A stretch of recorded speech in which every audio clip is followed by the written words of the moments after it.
Ya pemirsa, Anda kembali di Apa Kabar Indonesia Malam. Misteri kematian editor Metro TV Yodi Prabowo belum menemukan titik terang. Bahkan aparat kepolisian harus memeriksa puluhan saksi atas kasus ini.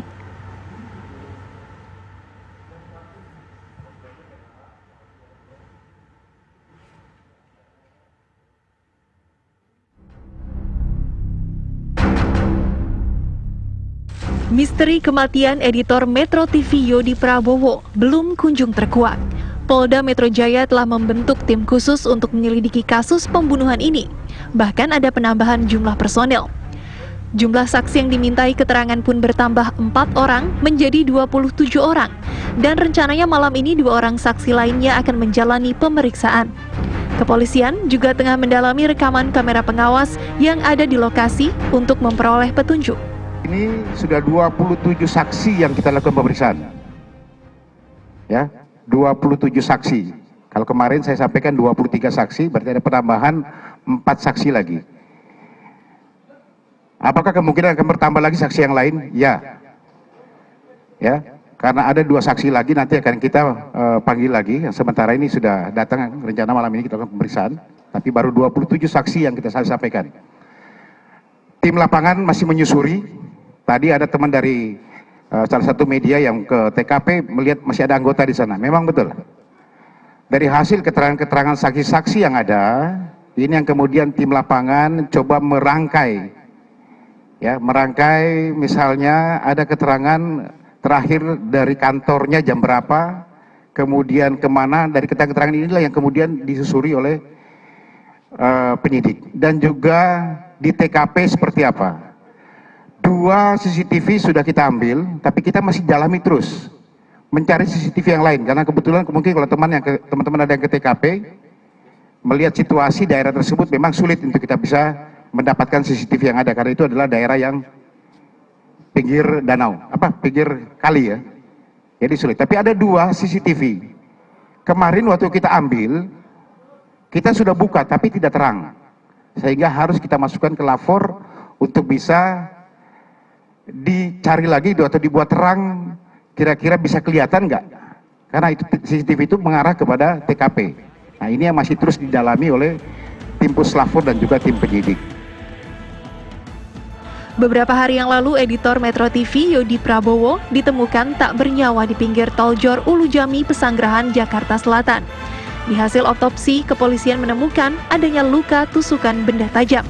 Dari Jakarta, Cornelia Ami, Rocky Boy, TV One mengabarkan.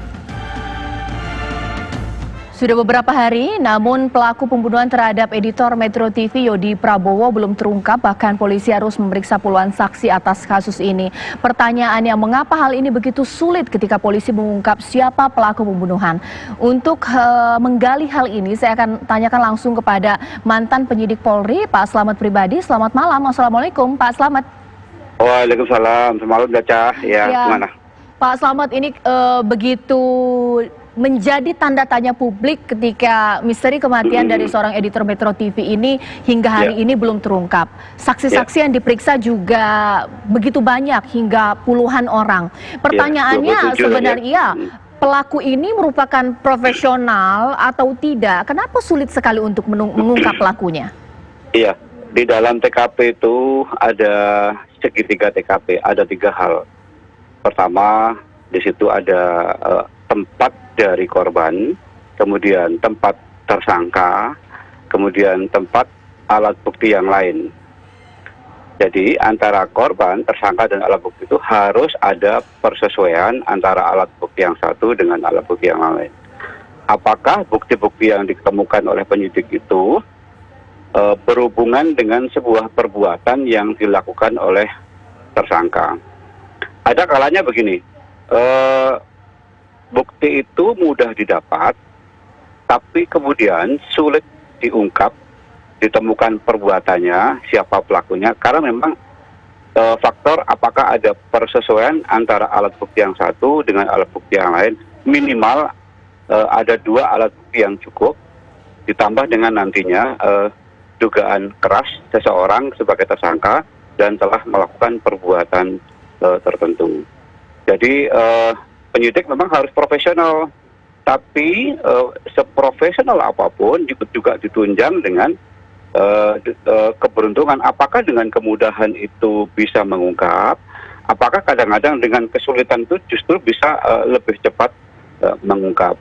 Jadi kita tunggu hasil dari kalau menurut saya yang saya pantau di berbagai media, polisi sudah sangat kerja keras, maksimal ya, atau mungkin belum selesai.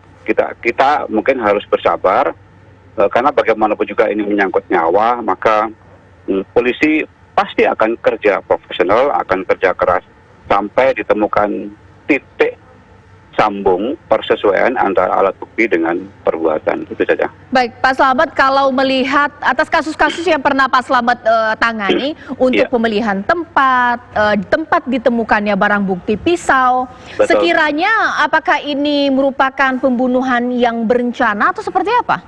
Ya, kita belum bisa memastikan apakah itu pembunuhan berencana karena apa? Yang saya pantau dari media, semua alat semua benda properti yang ada di korban itu masih semua ada di sana. Jadi kita susah sekali kalau memang tidak ditemukan pemeriksaan atau alat bukti yang cukup apakah ini pembunuhan berencana atau tidak, karena memang pembunuhan berencana dengan pembunuhan biasa itu ada karakter khusus. Nah, itu. Jadi kalau pembunuhan biasa itu biasanya bersifat sementara kalau pembunuhan berencana itu ada tahapan-tahapan seseorang melakukan niat sampai ditemukan sampai ada kesempatan kemudian dia melakukan perbuatan. Itu ada rangkaian-rangkaian yang sangat panjang. Apakah ini pembunuhan berencana atau pembunuhan biasa itu tergantung dari alat yang diketemukan oleh para penyidik, kemudian ada persesuaian antara yang satu dengan yang lain. Itu. Baik, Pak Slamet, tapi publik juga penasaran ketika pelaku juga membuang alat bukti tidak jauh dari TKP. Kalau melihat dari runtutan kronologi seperti ini, ciri-ciri tersebut bisa mengarah kepada pembunuhan tipe apa? Terencana, atau mungkin memang tidak? Bagaimana Pak Slamet? Iya. Bisa saja itu katakanlah itu pisau ya, bisa saja itu adalah dalam rangka pengalihan alibi. Karena apa? Bisa itu pisau yang digunakan untuk melakukan kejahatan, bisa juga pisau lain yang kemudian diletakkan di tempat itu. Itu bisa dibuktikan, bisa dikategorikan bahwa itu pisau digunakan untuk alat kejahatan, manakala misalnya ditemukan sidik jari pelaku, kemudian ditemukan darah atau kulit atau rambut atau apapun yang kira-kira identik golongan darahnya atau identik dengan gennya darah yang ditemukan di situ. Jadi kita tidak mudah menentukan apakah itu pembunuhan berencana atau tidak. Jadi kita tunggu dulu bagaimana hasil pemeriksaan yang jelas kita sama-sama harus mengawal kasus itu. Oke, baik. Dengan ditemukannya tubuh korban di TKP, Pak Slamet, dikatakan bahwa 3 hari korban tersebut hingga akhirnya ditemukan. Itu menandakan bahwa bisa jadi bahwa korban tidak dibunuh di tempat tersebut. Memungkinkan, Pak Slamet? Bisa terjadi. Jadi begini, apakah dia 3 hari itu 3 hari baru ditemukan, 2 hari baru ditemukan, atau sekian jam baru diketemukan, itu bisa dilihat dari lebam mayat, bisa dilihat dari misalnya lemas mayat, karena lemas mayat dan kaku mayat, yang pertama itu adalah mayat lemas, kemudian kaku, sekian jam lagi itu menjadi lemas lagi. Ini akan bisa ketahuan. Kemudian miring kemana, kemudian tertelungkup atau apa, itu bisa dilihat dari lebam mayat. Tapi yang jelas di sini peran ahli forensik, kedokteran forensik sangat menentukan tentang kapan dia dihilangkan nyawanya, kapan dia diketemukan itu ahli forensik yang akan bisa menjelaskan. Itu Mbak Caca. Baik, Pak Slamet, terakhir ini kan informasi begitu kemana-mana, saksi pun diperiksa mulai dari tempat kerja hingga keluarga dan juga orang sekitar. Banyak kemudian berkembang. Tapi yang lebih memungkinkan dibalik dari pembunuhan ini, apakah memang motif ekonomi atau asmara? Lebih dekat kemana Pak Slamet melihatnya? Iya, orang-orang terdekat adalah subjek yang bisa dilakukan pertama kali. Kalau misalnya ditemukan HP di situ, kemudian ketahuan dia berhubungan dengan siapa terakhir gitu, itulah sasaran dari interogasi, sasaran dari interview. Karena apa? Siapa berbuat apa, kapan, di mana, apakah berhubungan dengan korban, itu pasti dicari. Teman-teman terdekat, keluarga terdekat, siapa yang terakhir dia berkomunikasi, itu pasti akan dicari. Itu kan meninggalnya di pinggir tol. Apakah dibuang dari tol kemudian ke pinggir, atau dari jalan di luar tol kemudian diletakkan di pinggir tol? Baik. Itu kan kita masih belum tahu, Caca. Baik, terima kasih Pak Slamet Pribadi, mantan penyidik Polri atas informasi. Kita harap bahwa kasus ini bisa segera terungkap.